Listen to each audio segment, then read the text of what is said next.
being in school at lunchtime.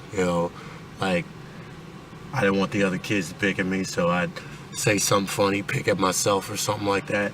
And then if somebody was picking at me, I'd go home and just practice a bunch of jokes. I'd go back to the lunch table, do that right there, and it became a thing like that. But recently, like, it was basically a calling. It's something that comes natural. It's very therapeutic.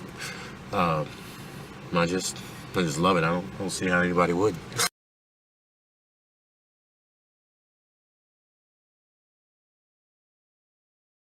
It was good. It was good. I'm not trying to toot my own horn, but it was a good crowd. It was a little open mic.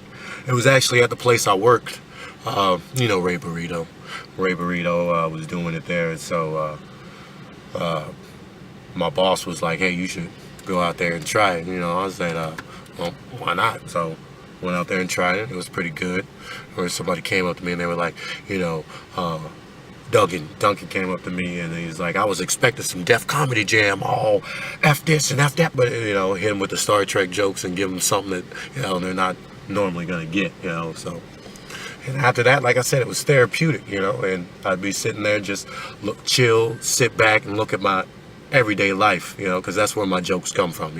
It's got to come from somewhere. And I'm always observing something, observing people. So that's another thing, and it's very therapeutic.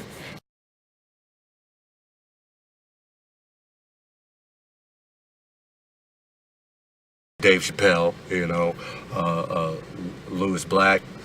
Uh, I listen to Eddie Murphy. My favorite comedy would have to be Dave Chappelle Killing Me Softly. It's just good stuff. And it's like I'll write a joke and I don't want it to be anything like Dave Chappelle's, because it'd be like they don't think of Dave Chappelle when they hear that. So but it's like our mind works on the same level. Not obviously. I ain't saying we, you know what I mean. But yeah. So I'll just listen to like YouTube or Pandora actually, to go on. I'm trying to get into comics that don't have that style as I have, just to kind of study it. So one that I found that amazed me was Andy Griffith. I didn't even know he did stand up, you know what I'm saying? And it's amazing. It's wonderful. I got a couple of jokes. I'm gonna try them, but I'd have to say, actually, my favorite comics to listen to like I said, would have to be Dave Chappelle.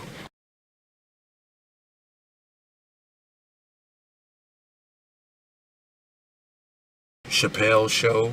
Chappelle Show, the Dave Chappelle Show. I mean, when I went to Palm Bay High, it was it was damn near segregated, you know what I mean? And I said something one day at lunch, and the redneck table was like, "Hell yeah!" I forget what it was, and it was something to do with Dave Chappelle.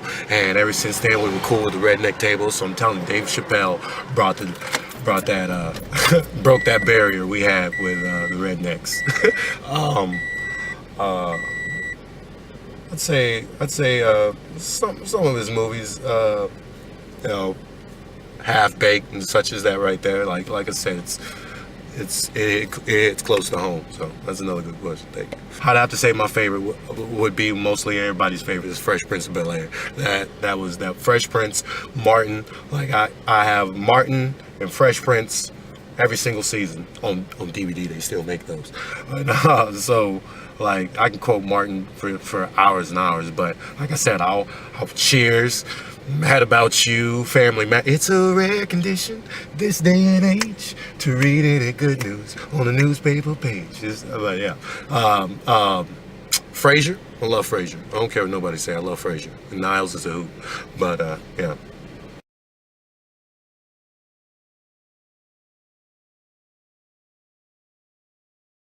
Kevin Hart. My mama gave me permission to cuss. I'm sorry. I want a story like that. Is one of the most funniest things I've ever heard. Yeah. Dave Chappelle. He's still here. I can't call the police. And dang, I can't think of his name right now. But it's Mexicans Wearing Boots. It's from This Is Not Happening. But those are yeah.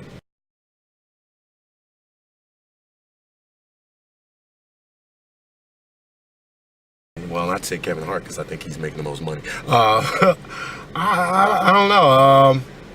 Probably Dave Chappelle, but it wasn't Dave Chappelle. To be honest, I can only think of local comics. You know what I'm saying? People that I know that'll be like, man, Chris Robinson, Phil Azim, Vince Taylor. You know, those cats right there. Those are the comics that I like to go on tour with because those are some funny guys. Good to be around, you know. So I'm gonna stick with the devil I know. You know, if it was for money or something, sure, Dave Chappelle and Kevin Hart. But man, these comics that I've been meeting, you know, on the scene, some really good people. You know, humble, and we got the same mindset. You know, so that's another thing. Criticism, all that. So yeah.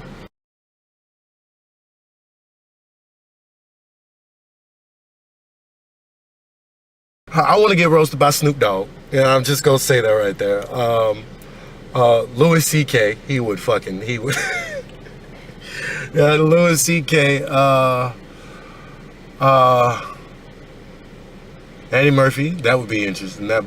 Well, Eddie Murphy's all clean now, so I take that back. Dave Chappelle, Kevin Hart. Kevin Hart would make it funny, and I got one more. I'd have to go with. Damn, that's a tough one. You know what? Vince Taylor. He can roast the hell out of me. I know he can.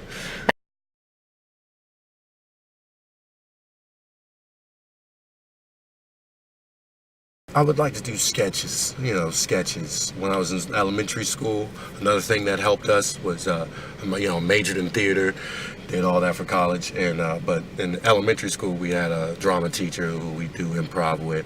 I want to get better at it, but better with the jokes, with the. I wouldn't say they're one-liners, but they're just boom, boom. I want to get better at storytelling. I want to get a good story to tell. But sketches, if I could have your attention with a camera and edit and all that right there, I think it'd be a whole lot more funny.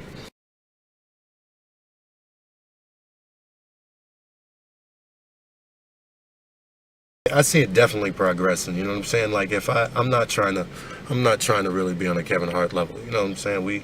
I have little gigs, get you a little bit of money here, and like I said, it's more fun. Getting to go places and see different people, interact with different people.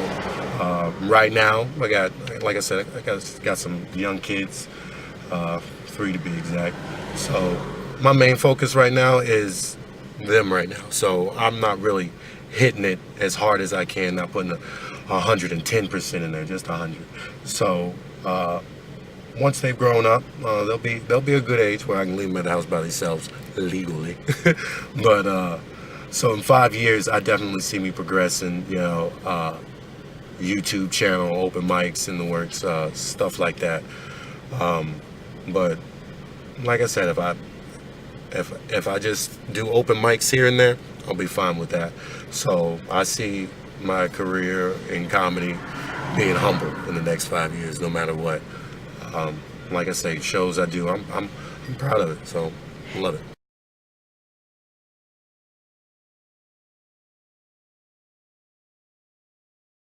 I'm on Facebook. I got an Instagram. It's Eugene Singleton. It's not hard to find that. Not that many people. I'm still working on the YouTube channel. That's going to be coming soon. I got some YouTube videos up there I ain't proud of. Let's not talk about those. I did those a while back. If I'm at Old School, we're going to be doing starting the open mics there. I love open mics coffee lounge in Melbourne. That's where I'm at mostly. That's my home base. Traveling around, you can see what Christy B Comedy's doing. Mess with her a lot. Voices for Live Productions, if you want to check that out. Have different shows every now and then. I like to put them on the website. And, you might see me around.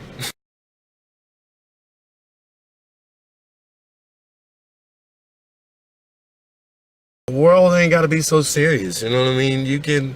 World ain't got to be so serious. You can laugh at yourself, you can laugh at other people, you know what I'm saying? Just be considerate of the feelings, you know what I mean? Like, I always try to get a balance of, hey, if I'm going to talk about Donald Trump, I'm going to talk about Hillary Clinton, I'm going to talk about Chuck Schumer, if I'm going to talk about God, I'm going to talk about this, so just the balance of, we're all funny, and it's if you find the right, era to get it, it'll be funny, stay humble, stay humble, like I said, doing poor jokes, but I knock myself down, but I'm going to bring myself back up in a joke, so just stay humble.